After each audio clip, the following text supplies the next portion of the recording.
kovalen polar dan non-polar. Ikatan kovalen polar terjadi ketika elektron dibagi secara tidak merata di antara dua atom. Ini biasanya terjadi antara atom-atom dengan elektronegativitas yang berbeda.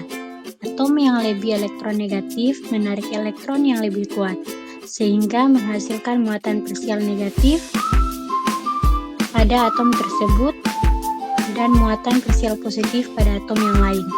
Sedangkan ikatan kovalen nonpolar terjadi ketika elektron dibagi secara merata di antara dua atom. Ini biasanya terjadi antara dua atom dari unsur yang sama, misalnya H2 atau O2, atau antara atom-atom dengan elektron negativitas yang sangat mirip. Ciri-ciri kovalen polar. Yang pertama, molekul diatomik tidak sejenis. Yang kedua, atom pusat molekul poliatomik mempunyai PeB. Yang ketiga, momen dipol tidak sama dengan 0. Yang keempat, bentuk tidak simetris.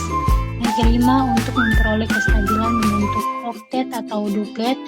Yang keenam, pasangan elektron lebih condong pada salah satu atom. Yang ketujuh, mempunyai kutub positif dan negatif. Selanjutnya ada ciri-ciri dari kovalen nonpolar. Yang pertama, molekul diatomik sejenis. Yang kedua, atom pusat molekul poliatomik tidak mempunyai PeB. Yang ketiga, momen dipol sama dengan 0. Yang keempat, bentuknya simetris. Yang kelima, pasangan elektron tertarik sama kuat. Dan yang keenam, tidak terdapat perbedaan keelektronegatifan.